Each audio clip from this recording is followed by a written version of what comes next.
welcoming you to the first show I'm going to start reviewing, which is Young Justice. Well, right now it's Young Justice Invasion. And I'm going to do an episode review on this week's premiere episode, which is the Season 2, Episode 8. And I believe this one's called Satisfaction. Alright, real fast, let me just get into it. I thought about it, and I do like the show a lot. I may do a video on Season 1 and the first half of Season 2, which were released all like it was one season, and now the premiere just happened for this, basically, second half of the season.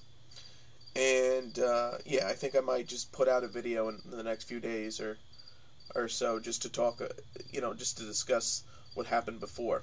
But I feel like this is a great starting point for me, so I might as well start. And basically, this one picks off right where the last episode ended off. If you remember, in the I guess the mid-season finale or whatever, Red Arrow is on the hunt for the original version of himself. Let me explain something about Red Arrow, just from a comic book standpoint. Now, I know DC rebooted, so none of this really happened, or did it? I don't even know. But Red Arrow is one of those characters DC has allowed to be humanized to the point of anything can happen to this guy. I mean, he was the first DC character to be on drugs. He was on heroin in the comics, and he overcame it, to multiple identity switches, which I'll get into, to having a baby, to losing that baby, to losing his arm, to wanting to commit murder and not being able to. So, like, all sorts of crap have happened to Roy Harper, the Red Arrow. And so, he's one of those characters that can go to dark places, and it's allowed to for him, out of any other of the sidekicks, So that's where the my knowledge of comics comes into play. So basically, in the last episode, he was strung out, he was down and out, just because he's been looking for the original Roy for who knows how long. And so this one takes place right where the other one left off, where they find Roy, thanks to Cheshire, and so he could be a father for their daughter. So they find him. He's recuperating in a hospital, and it really, it starts up with them talking about, there's a big confrontation between it's the explanation of what happened to him. Like, he doesn't know that he's been on ice for 8 years. He has no idea that why he lost his arm, which was done to him by Lex Luthor and LexCorp for the light, so they could do the Cadmus cloning project and perfect their human cloning techniques. Well, I might look a little cold here. It's because I'm shooting outside and the temperature just dropped. But that's alright. I'll get through this for you guys. And basically what we have here is the explanation of what happened to him. And the shocking turn of events that is. Because he's lost 8 years of his life. And what happens is he blames Ollie. He blames the Green Arrow for what happened to him. Because he gave up, basically. And, he disappeared for a little while, and then the clone replaced him. But he basically gave up after they found out that he was a clone. He never really, he gave up searching for him. But the clone, Red Arrow, let me just call him Red Arrow and Speedy to save time. But Red Arrow never gave up for looking for Speedy, and, he found him. And so he's angry right now. He's very angry. He's angry at the Green Arrow. Speedy's angry. He's not too upset at... He understands Red Arrow, so he's not too upset at him for taking over his life. He's upset at the other heroes, even though he doesn't really say this, it's implied. And, the title is named after him because he's going for satisfaction. He's going for revenge. That's what he's gunning for. Now the side story to this is all the heroes are still dealing with Artemis's death, or supposed death, from the end of the last episode. If you saw the last episode, you know that it was part of a plan to fake her death. But and things are developing there from the Flash. Actually, Wally. Yeah, he's not even the Flash. He's the Flash kid. Yeah. So Wally's helping Artemis's mom out and at the grave, and she's pouring her heart out to him, saying, if it wasn't for him, she'd crumble, basically. And and that's hard for him because he can't tell her that she faked her death as part of an undercover mission, So he has to endure that and has to deal with that, knowing that one day soon, hopefully when this is all said and done, they're gonna have some explaining to do.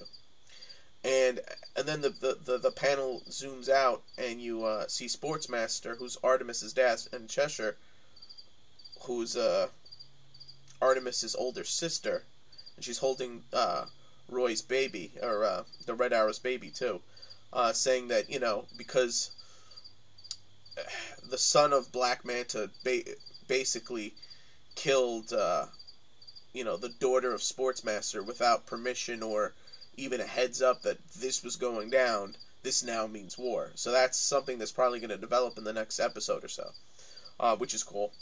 Villains versus villains, why not?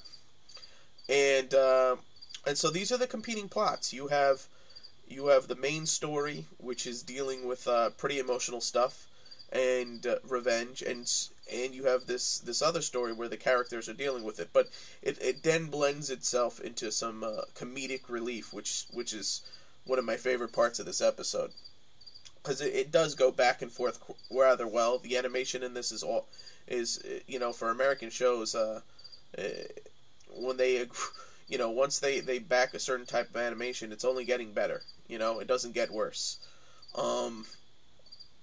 And the story's pretty good now that they're on the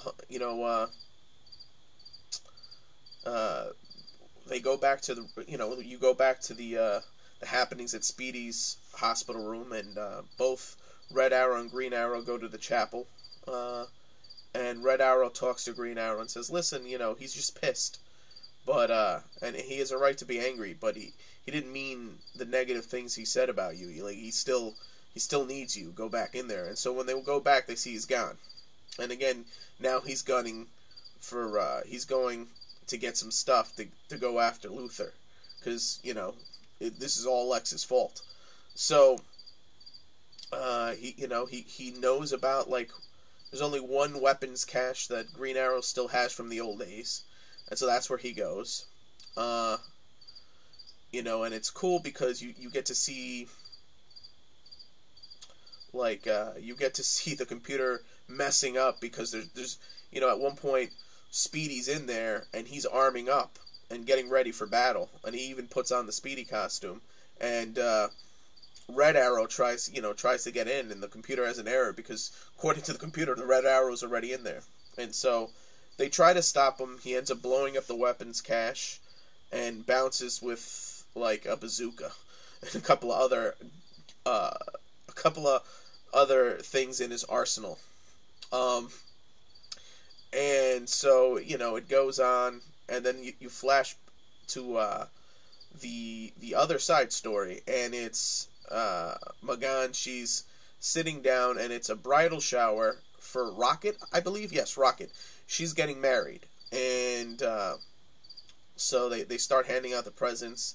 It's a somber moment because Magan said that basically her and Artemis bought the gift together, and there's an empty chair, and they drink to the empty chair, they drink to the bride, and then it pans up, and there's Captain Cold, standing there, and for a second you think he must know who all these, because it's a table full of all the superhero chicks that's been in the show so far. So you think he knows something bad's gonna happen, and then and then he pans over and he's looking at the bank. He has no idea that he's standing on the roof on this little restaurant, and below him are nothing but superhero females, and that's pretty funny. So then they pan back, Speedy goes after him. He fires a rocket at him. It doesn't get Lex, obviously. It blows up but Lex blocks it. And he goes after Lex. He's trying to kill him. And even with one arm, he's doing a good job. He has to fight Mercy, who's a cyborg in this show. I believe she's a cyborg, not just a pure robot. And he ends up being able to beat her, even though he only has one hand. He puts a bomb around, a chain bomb with a detonator around Luthor's hand, and he's going to take out Luthor's arm. And then Luthor's like, yeah, you do that if you want, but there's like 50 guys with laser, you got the laser sights all over. I'll kill you. you can do it. You take off my arm, but you're going to die. And so they leave you off there, and they pan back, and now Captain Cold is ready to rob the bank, so he freezes everything. He slides down to the bank, freezes the door. He has this tiny little pick hammer, and he's about to crack the ice to get into the bank, and he's going to rob it because the coast is clear, nobody's around, right? And then out of the ice behind him is 7 or 10 of the most powerful females on the planet, and he drops his hammer in sheer terror, and he's something to the effect where he goes, oh man, I'm in trouble, and they're like, yeah, you are. And before he could say he surrenders, they pounce.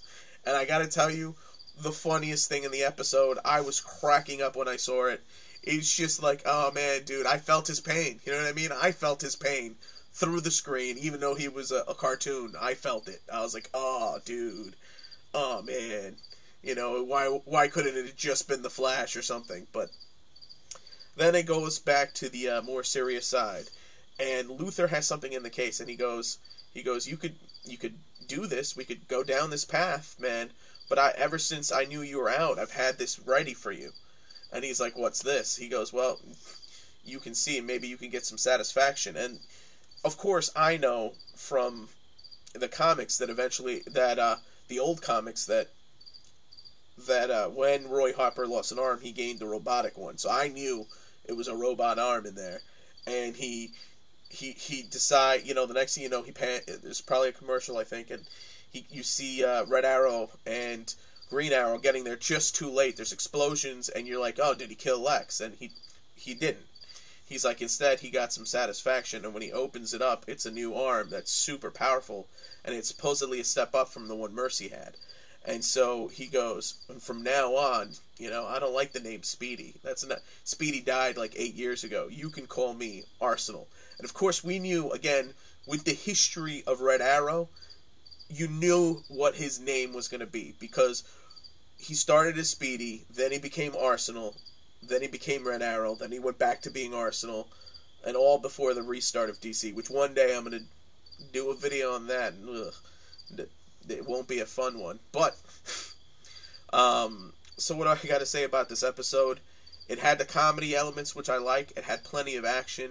The drama was good.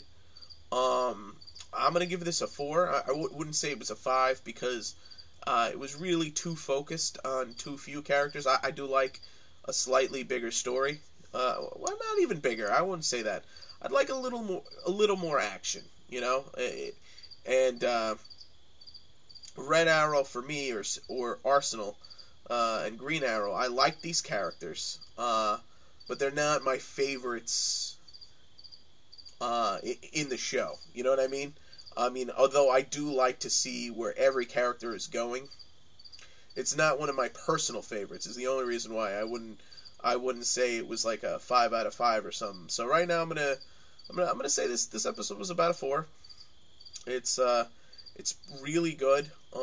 It's not perfect, but I thought the comedy was spot on. Was great to cut the tension. The tension was pretty good. And you really didn't know where it was going. I like where the show was going personally. I love the idea of the villains being the light, and all the supervillains are part of it. I love the moral dilemmas that the sidekicks are dealing with. And one of my favorite DC comics is Teen Titan. I loved the idea of the expanding of the sidekicks, from useless secondary characters to developed and developing superheroes as the next generation to take the reins. So as far as this show is concerned, I think it's really good. It's really well done. I enjoy it immensely, and I'm going to be continuing to review the episodes that are going to come out. So that has been me, and if you like it, click it up. If you comment it if you must, subscribe if you can, and this is Alert Wolf signing off.